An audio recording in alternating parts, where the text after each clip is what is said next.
So, hello guys. Good evening. Kasi gabi na dito sa amin. So,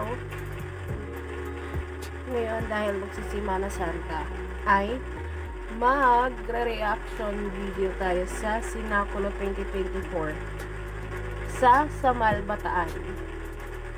Kasi gusto ko makita yung iba't iba kung anong activities, yung kung anong ginagawa ng iba't ibang lugar no, dito sa Pilipinas, kung paano sila mag-sinakulo, kumbaga. So, yun. And, magsisimana Santa na, so, ito muna ang ating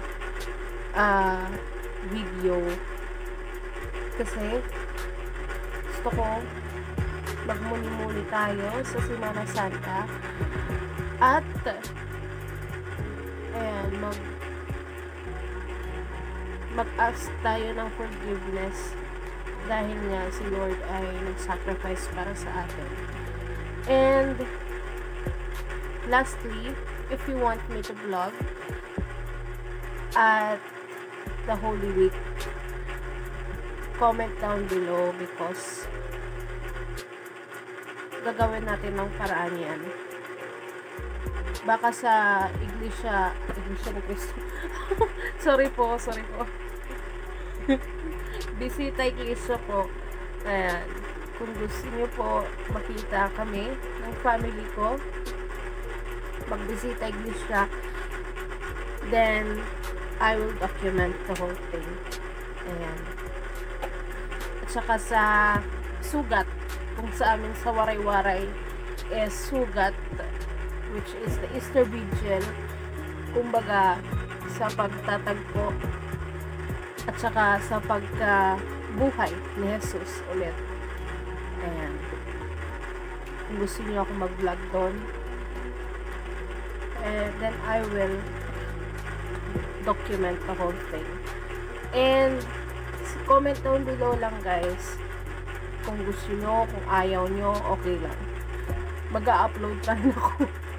So, ayun. Without further ado, ayan.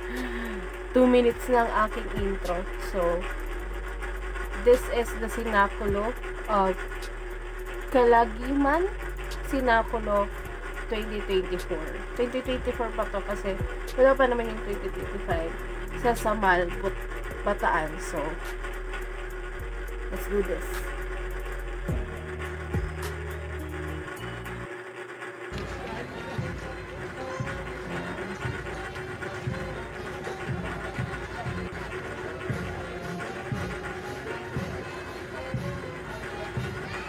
May banda sila, oh. Gusto ko itong ma-experience. Diba? Gusto ko itong ma-experience personally. Gusto ko makakita ng ganito yung reenactment, kumbaga. So, gusto ko siya makita personally. And meron dito sa Palo, pero hindi talaga nagkakataon na pumupunta kami. So, sana this year, ayan, sana maha. Nandito kasi si mama sa tabi ko. Ayan. May banda, oh. Tapos may sayaw pa sila, oh.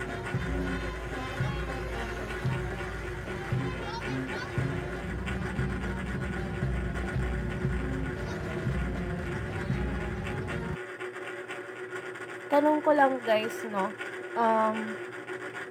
kailan ba yung reenactment sa, yung ganito, yung Passion of the Christ? Huwebes Santo ba? Huwebes Santo ba, ma? Huwebes Santo. How do you mean? Good Friday. Oh. Okay, Good Friday. So, Holy Friday or Good Friday, yung parang reenactment sa Passion of the Christ. Ay, may kabayo sila, oh.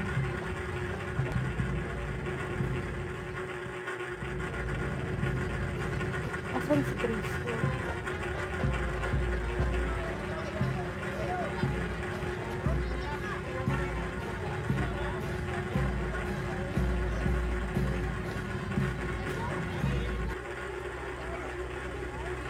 Ay, ito na. Meron silang mga ano, meron silang mga mic naka-attach dito sa ano, sa mukha. Oh my God.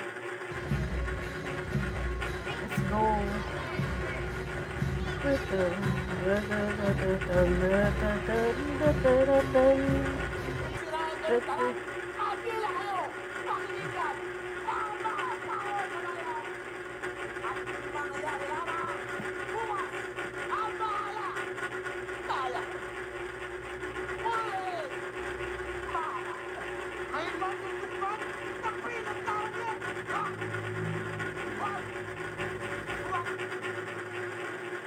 I think si Barabas to, itong naka-blue, yung maarte.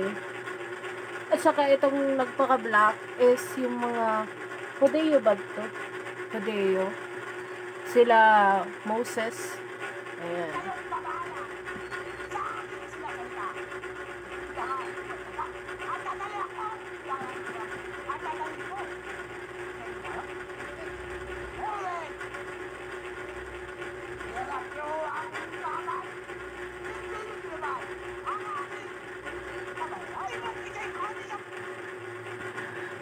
Tanong ko lang guys, no? 6 minutes na tayo, pero ilang months or weeks tong pag-prepare? Siguro kasi I've been in the youth ministry, no? Pag mayroon talagang event or parehas ng nativity of Jesus Christ, kami yung nag-reenactment doon. So, more than 1 month talaga, diba? Yung show namin is December 25 nun. So, parang last week of October, nagpa-planning na kami. And the whole month of November, yun yung preparation, yung practice, yung mga scenario, yung mga script, lahat. Yung mga props. The whole month kami nag-prepare. And then, hanggang to sa, sa December. Hanggang sa December 24. So, itong grabing parang reenactment nila is, ang tanong ko lang, ilang months, ilang weeks talaga to. Kasi, ang ganda ng costume, yung props, mayroon pa silang pa-mic.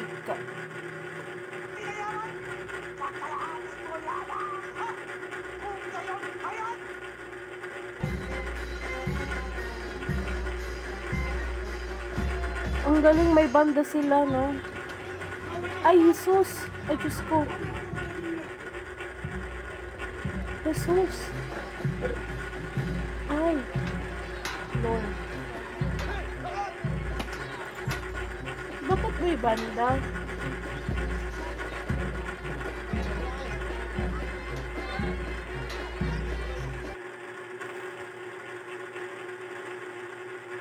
Grabe.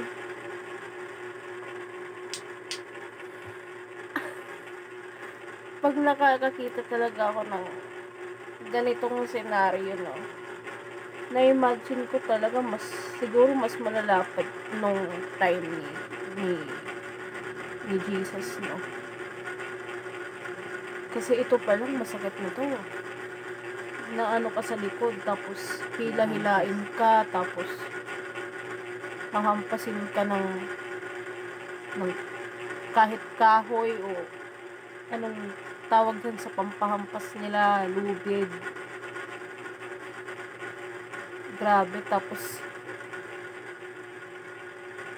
yung mga nagpepenitensya, yung talaga nagpapapako pa sa krus, no? Grabe. kada year.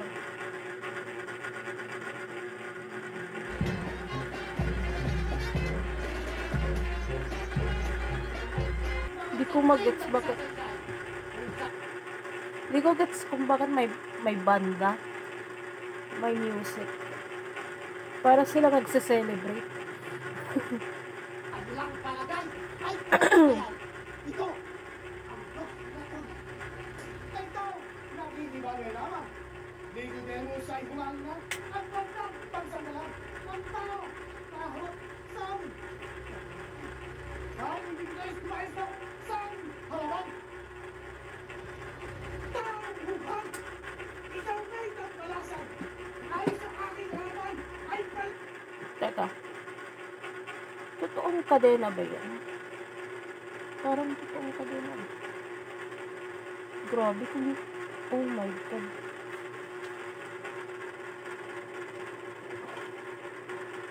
Can you imagine, no? Totoong kadena kasi hilahilain ka. Grabe.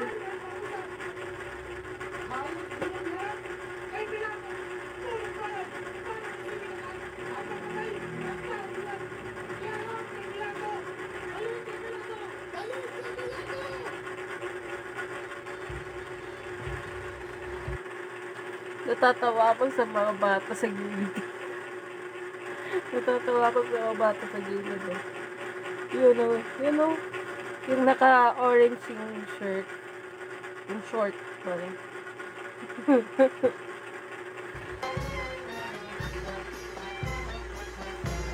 Hindi ko mag-gets ka, bakit may banda?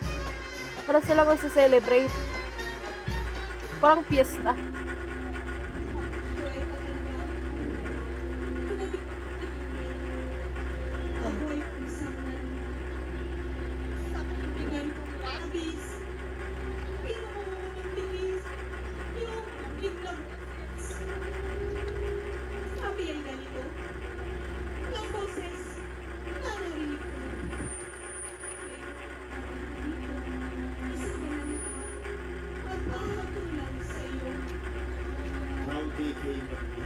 sa inyong ipinagsasaysan, hindi mo dapat iwalaan yung pagiging pan.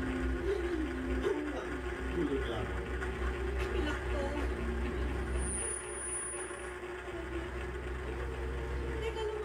Hindi ko alam kung asawa ba siya ni Piloto.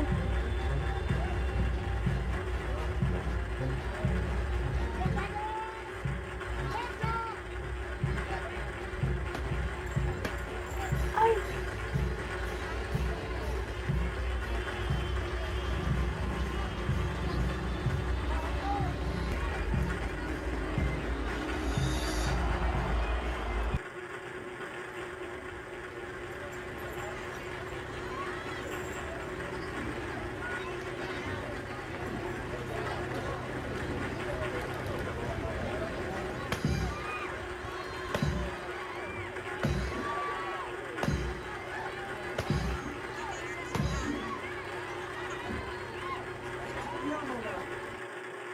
Teka lang, ayoko.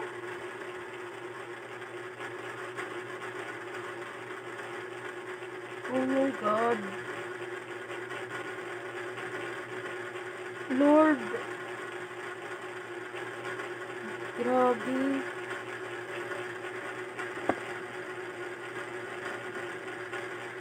Grabe. Oh my God. Masakit yun. Grabe.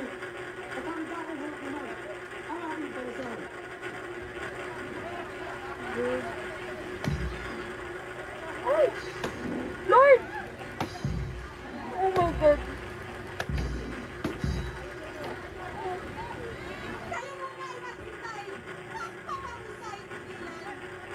Huwag kang makialam. Sa amin na kami yan. Sapagkat ang tao dapat lang naman. Nagsasalita yung kilalanin kung sino?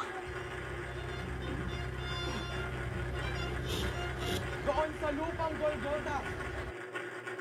Yung dalawang yon ay yung kasama ata ni Jesus sa pagpako sa krus. Di ba tatlo sila sa Kalbaryo? Yung Ipako at iparipa at pagitnaan siya ng dalawang palamara.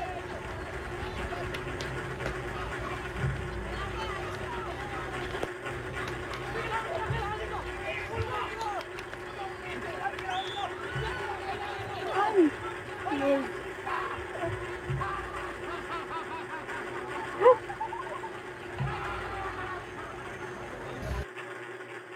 Oh my God.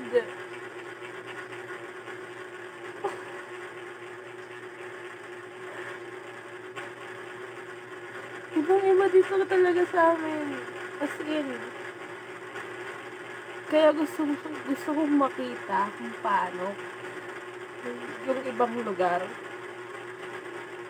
pagdating sa Semana Santa. Pero hindi ko naman in-expect to be.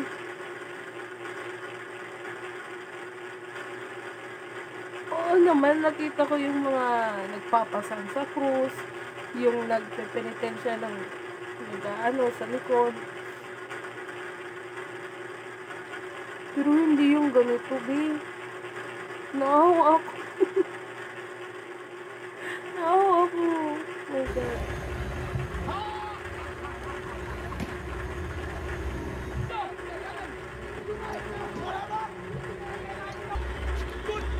Ay, si Barabas. Si Barabas. Ay, Lord.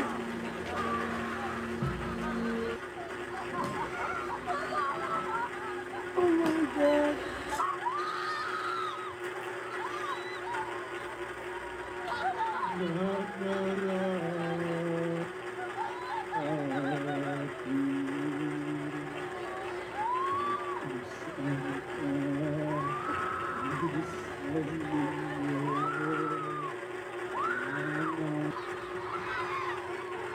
Oh my God.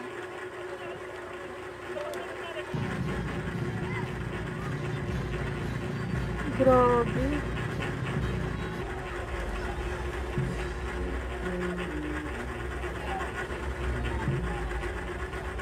Oh my God. Lord.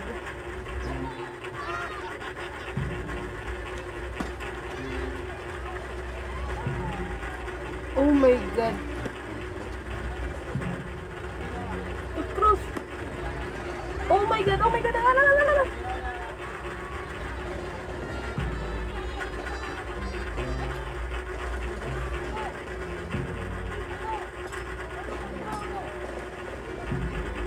Lord.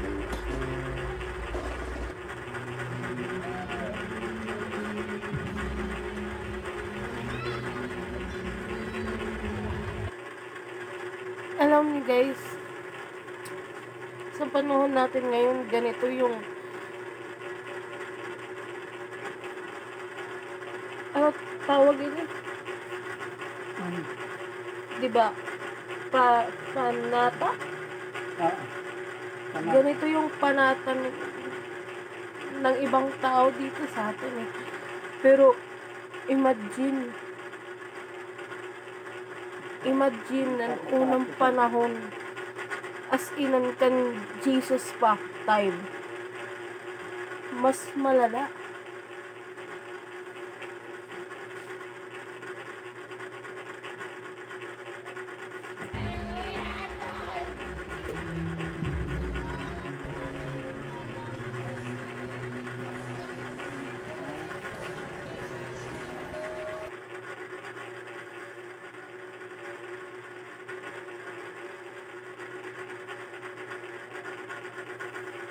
So that is it guys. Sinakulo ng Samal Bataan. Grabe. Para ako. Grabe. So, ayun guys. Ganito yung sinakulo nila. And sana ngayong Semana Santa ay humingi tayo ng forgiveness kay Lord. Dahil si Lord ay nagsalba sa ating lahat. At saka, siya yung nagsakripisyo para lang tayo ay mabuhay. Grabe. That's it guys for today's video. Ayan, 20 minutes na. And see you guys on my next vlog. And comment down below guys kung gusto nyo mag-vlog ako sa aming Semana Santa. Ayan. Bye!